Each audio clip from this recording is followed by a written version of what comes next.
থেকেই অনেক কথা শুনি।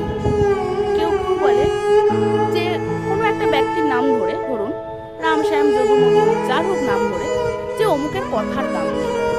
আচ্ছা, কথার দাম, এই কথাটার মানে কি? আমরা কি বুঝি? শাড়ির দাম, গয়নার দাম, কথার দাম, তাই তো? শাড়ির দাম, শাড়িটা কিনতে গেলে কি লাগে আমাদের? সেই দামটার জন্য আমাদের টাকা লাগে, তাই তো?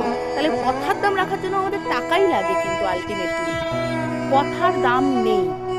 কথার দাম, কথা দিয়ে কথা না রাখা একরকম, আর কথার দাম কিছু কিছু সময়ে কথার দাম রাখার জন্য আমাদের টাকার প্রয়োজন। সবার কাছে কি সব টাকা থাকে? তাহলে থাকে না। তাহলে অবশ্যই টাকা ছাড়া কোনো দামই রাখা যায় না, সেটা কথা হোক, সেটা শাড়ি হোক, সেটা গয়না হোক, যে কোনো জিনিস হোক।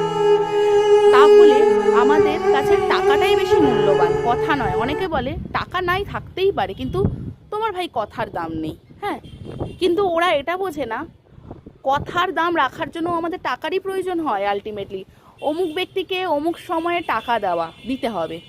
টাকাটা না থাকলে কথার দামটা থাকবে কোথার থেকে? তাহলে টাকাটাই আমাদের আগের দরকার জীবনে।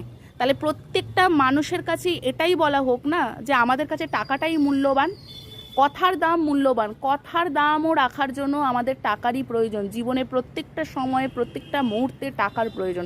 শুধু ভালোবাসা টিকিয়ে রাখার জন্য টাকার কোনো প্রয়োজন নেই। ভালোবাসাটাই শুধু মনের ব্যাপার। অনেকে বলে না, অভাবে জানলা দিয়ে ভালোবাসা বেরিয়ে যায়। না, অভাবে জানলা দিয়ে ভালোবাসা বেরিয়ে যায় না। এই ভালোবাসাটুকুই শুধু রাখা যায় টাকা ছাড়া, যদি কেউ রাখবে মনে করে। টাকা ছাড়া জীবনে আর কোনো কিছুই রাখা পসিবল নয়।